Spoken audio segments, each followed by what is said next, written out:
उत्तर प्रदेश के गाजियाबाद से एक ऐसी घटना सामने आई है जिसने पूरे इलाके को झकझोर कर रख दिया है। हंसती खेलती जिंदगी, मासूम चेहरे और एक ही परिवार की 3 बेटियां, लेकिन एक ही पल में सब कुछ खत्म हो गया।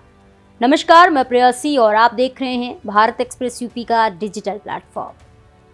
गाजियाबाद के थाना टीला मोड़ क्षेत्र स्थित भारत सिटी सोसाइटी में 3 नाबालिग सगी बहनों ने 9वीं मंजिल से कूदकर आत्महत्या कर ली। इस दर्दनाक घटना ने न सिर्फ परिवार को तोड़ दिया बल्कि समाज के सामने भी कई गंभीर सवाल खड़े कर दिए।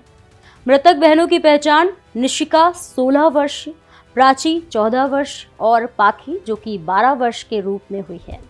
तीनों बहनें अपने माता पिता के साथ भारत सिटी की B1 टावर के फ्लैट नंबर 907 में रहती थीं। मंगलवार देर रात करीब 2 बजे जब पूरी सोसाइटी गहरी नींद में थी, तभी तीनों बहनों ने एक साथ ये खौफनाक कदम उठा लिया। बताया जा रहा है कि तीनों बहनें बेहद करीब थीं। वे हर काम एक साथ करती थीं, खाना, पढ़ाई करना, सोना और रोजमर्रा की जिंदगी के छोटे बड़े फैसले भी साथ ही लेती थीं। शायद यही वजह रही कि आखिरी फैसला भी उन्होंने एक साथ ही लिया। पुलिस की शुरुआती जांच में सामने आया है कि तीनों बहनें ऑनलाइन मोबाइल गेम की लत की शिकार थीं। आज दिनांक 4/2/2026 को रात्रि करीब 2:15 पर पीआरबी द्वारा सूचना प्राप्त हुई कि थाना टीला मोड़ स्थित भारत सिटी में टावर B1 फ्लैट नंबर 907 की 9वीं मंजिल की बालकनी से 3 बच्चियों के कूदने की सूचना मिली और मौके पर जिनकी मृत्यु होने की सूचना प्राप्त हुई।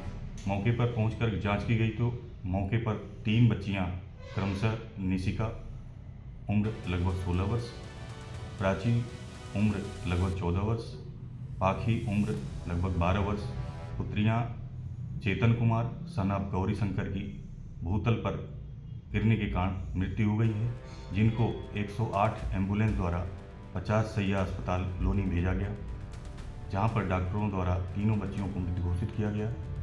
पुलिस द्वारा अन्य वैधानिक कार्रवाई की जा रही है।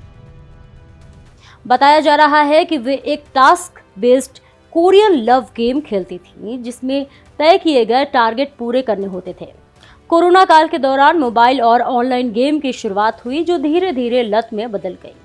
परिवार के लोगों का कहना है कि बेटियों को गेम खेलने से रोका गया था। इसी बात को लेकर घर में तनाव की स्थिति पैदा हो गई।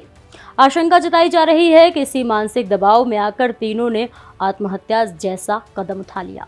हालांकि पुलिस का कहना है कि अभी आत्महत्या के ठोस कारणों की पुष्टि नहीं हुई है और हर पहलू से जांच जारी है। पिता चेतन कुमार इस घटना के बाद से गहरे सदमे में है। पड़ोसियों के मुताबिक परिवार शांत और सामान्य था। किसी को अंदाजा तक नहीं था कि मासूम बच्चियां इतना बड़ा कदम उठा सकती हैं। घटना के बाद पूरे भारत सिटी परिसर में सन्नाटा पसरा हुआ है। पुलिस ने तीनों के मोबाइल फोन और डिजिटल गतिविधियों को जांच के लिए कब्जे में ले लिया है। साथ ही साइबर एक्सपर्ट्स की मदद से ये पता लगाने की कोशिश की जा रही है कि क्या किसी ऑनलाइन गेम, चैट या टास्क ने उन्हें इस हद तक प्रभावित किया। ये घटना एक बार फिर बच्चों में बढ़ती डिजिटल लत, मानसिक स्वास्थ्य और पेरेंटल मॉनिटरिंग पर गंभीर सवाल खड़े करती है। मासूम उम्र में वर्चुअल दुनिया का दबाव कितना खतरनाक हो सकता है, यह हादसा उसका सबसे डरावना उदाहरण बन गया है। फिलहाल पुलिस ने मामला दर्ज कर लिया है और जांच जारी है। लेकिन 3 बेटियों की एक साथ गई जान ने पूरे गाजियाबाद ही नहीं बल्कि पूरे समाज को सोचने पर मजबूर कर दिया है कि क्या हम अपने बच्चों की दुनिया को सच में समझ पा रहे हैं। इस खबर पर आपकी क्या राय है, हमें कमेंट बॉक्स में जरूर शेयर करें और ऐसे ही तमाम खबरों को देखने के लिए बने रहिए हमारे साथ भारत एक्सप्रेस यूपी पर।